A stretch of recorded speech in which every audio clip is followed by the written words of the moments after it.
Saudações, preclaras confrades. Hoje eu gostaria de comentar um fenômeno estrutural do capitalismo brasileiro, que é basicamente a inviabilidade dos negócios, ou pelo menos a maior parte dos negócios, certo?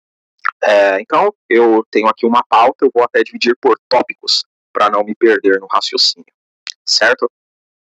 O principal contexto macro, que seria a taxa de juros elevada do Brasil, isso daí não é um fenômeno desse governo, nem do governo anterior, isso daí é um fenômeno da economia brasileira, essencialmente após o Plano Real. Não é? Por quê? Porque quando a taxa de juros, que é a taxa Selic, ela está elevada, como está hoje, o dinheiro passa a ter um custo de oportunidade muito alto. Por exemplo, a taxa Selic, que até poucos dias atrás estava 15%, agora está 14,5%, que é muito alto também. Não é? Isso daí acaba produzindo dois efeitos importantes. Não é? O capital ele acaba migrando da economia produtiva para a economia parasitária, não é? Que seria aquela economia da renda fixa, dos títulos públicos, ou seja, o dinheiro ele fica mais conservador com uma alta rentabilidade, ou seja, quem já tem dinheiro acaba conseguindo uma alta rentabilidade. Então, o que incentiva esse cidadão que tem muito dinheiro a investir em algum negócio de risco, como, por exemplo, abrir uma empresa, onde ele vai ter todo o risco da operação, o risco jurídico do Brasil, concorrência, com players, inclusive internacionais, com muito capital e, inclusive, players com crédito infinito, não é? Ou seja, pessoas que já estão pré-estabelecidas no mercado há muito tempo, não é? E sociologicamente isso cria uma espécie de filtro, não é? Acaba só sobrevivendo esses players muito antigos ou muito eficientes, muito capitalizados, não é? E com muito poder de mercado. O restante dos negócios acaba entrando no quê? Numa zona de sobrevivência.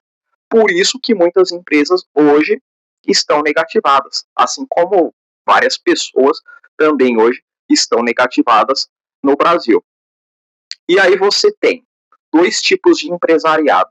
O empresariado da sobrevivência, aquele que só está pagando as contas, ou então aquele que só tem fluxo de caixa, não é? E cobre um santo e acaba descobrindo outro.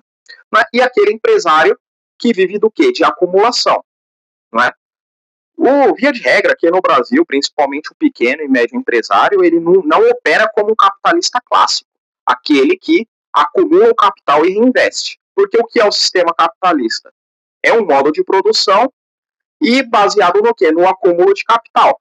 Então, agora o empresário pequeno, médio, ele funciona mais como gestor de fluxo de caixa, né? Conforme vai entrando dinheiro, ele vai suprindo as demandas da empresa, né? Ou então, como a gente pode chamar de um autoempregado sofisticado, não é? Um apagador de incêndio. Ou seja, o negócio ele não cresce, o negócio ele só se mantém vivo. Enquanto as grandes empresas, os grandes grupos financeiros operam com outra lógica, não é? Primeiro que eles têm mais acesso ao crédito que você não tem. Depois, ele tem acesso ao crédito barato, não é? Por quê? Porque ele tem nome, ele tem lastro, ele tem garantia. E ele tem escala, ou seja, ele já está pré-estabelecido no mercado e ele tem uma escala enorme para explorar, não é? E tem a capacidade também de repassar custos, coisa que você, pequeno e médio empresário, não consegue. No primeiro centavo que você sobe ali do seu produto, o que acontece? O cliente já vai comprar do grande player, que consegue muitas vezes fazer por um preço menor justamente pela escala, porque ele ganha na quantidade, não é? E ele tem caixa, ele tem crédito, conforme eu já mencionei anteriormente. Então isso daí acaba aprofundando, inclusive, uma desigualdade dentro do próprio empresariado. Então é bizarro você pegar pequeno e médio empresário e defendendo o sistema atual, não é? De meritocracia, sendo que, na verdade, não tem meritocracia no crédito, não tem meritocracia na competitividade dos negócios, não tem. Simplesmente não tem. Então o cara acaba operando ali com aquela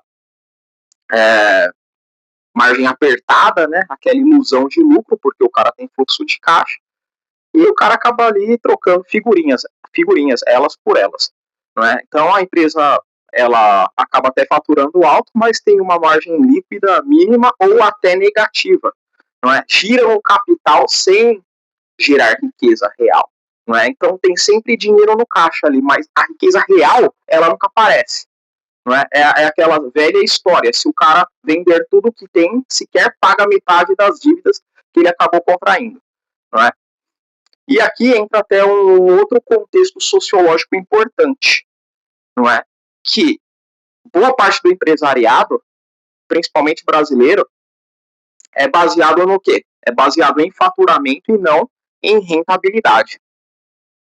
Né? Isso acaba o quê? Gerando o quê? Uma ilusão de sucesso. Né? Nossa, como eu sou bem sucedido. Coisa que na verdade não é. Né? Então, por exemplo, a empresa fatura 100 mil, né? Custos totais, visíveis, invisíveis, porque tem muito custo invisível. Acabou a bobina da maquininha, vai lá comprar, tem muita empresa que acaba não anotando isso. Não é? Ah, queimou uma lâmpada aqui de 10 reais. Vai lá e compra e acaba nem percebendo isso. Não é? Então, o cara tem ali entre custos visíveis e invisíveis, vai um custo de 98 mil. Só que a empresa do cara está girando 100 mil reais. Então, o cara tem ali 2 mil de lucro líquido. Né? E esse lucro líquido ele acabou nem vendo, porque ele foi gastando assim, foi sendo diluído, ou seja, o cara tá ali simplesmente sobrevivendo. Né? Então, tem muito empresário que se ligou nisso, então ele acaba recorrendo a estratégias como uma renegociação constante com fornecedores, com funcionários, não é? Ele acaba também atuando com uma informalidade parcial. O que seria uma informalidade parcial? O cara tem até CNPJ aberto, não é? Mas o cara não registra todos os funcionários, o cara faz aquele cambalacho que chamam inapropriadamente de jeitinho brasileiro, não é? E ele acaba entrando também no ciclo do quê? Da financeirização e deslocamento da economia real, não é? Por quê? Porque ele acaba, na verdade, transferindo todo aquele seu esforço diário, não é? Porque ele também é um empregado, ele fica preso dentro da empresa, para a economia do quê? Do rentismo, daquela pessoa ali que vive de juros, não é? Que vive da Selic a 15%. Não é? Então, o empreendedor, ele assume o risco, trabalha mais e muitas vezes ganha menos que quem apenas aplica o capital. Por quê? Porque, na verdade, esse empresário, ele não tem capital. Ele apenas contraiu dívida. Então, vamos utilizar um exemplo aqui. O camarada, ele tem uma empresa, mas o prédio não é dele, ele paga aluguel. O maquinário não é dele, porque o maquinário está financiado. Mas ele tem o quê? Funcionários. E aí o cara, ele passa a ser tratado dentro da sociedade como puta do empresário. Certo? Por quê? Porque ele tem funcionário, as pessoas passam em frente à empresa dele e veem o que? Um prédio, veem máquinas. Só que, na verdade, nada daquilo é dele. O capitalista real é o cara que está alugando o imóvel, é o cara que vendeu as máquinas e o banco que aprovou o financiamento com os juros estratosféricos. Né?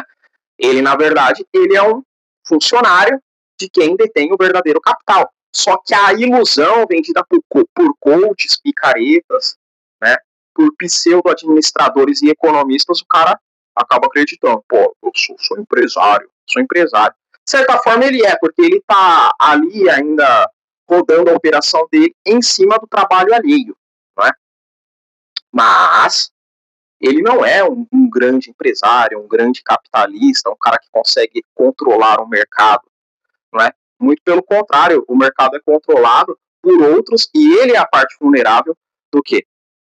Na negociação ali, na negociação de maquinários, por exemplo. O cara consegue negociar um maquinário com um juro menor.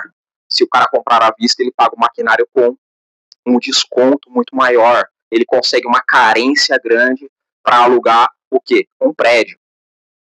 Não é? Então, a consequência subjetiva disso acaba produzindo o quê? Um empresário cansado e pressionado, né? Ansioso, o cara fica ali pressionado por custos fixos de curto prazo, não é? Com dificuldade até de planejamento estratégico. O cara não consegue visualizar o próximo passo, porque o próximo passo dele, na verdade, é não fechar. E o cara tem medo também daquele abalo social que ele vai ter. Nossa, o cara faliu, porque todo mundo pensa que o cara tem dinheiro, quando na verdade o cara não tem. É uma puta de uma ilusão. Né? Então, o empresário brasileiro, né, especialmente o pequeno e médio, na verdade, é também mais um escravo do rentismo brasileiro. Né? E ele acaba comprando a ideia de que o que vai prejudicar a empresa dele é o fim da jornada 6x1. Né?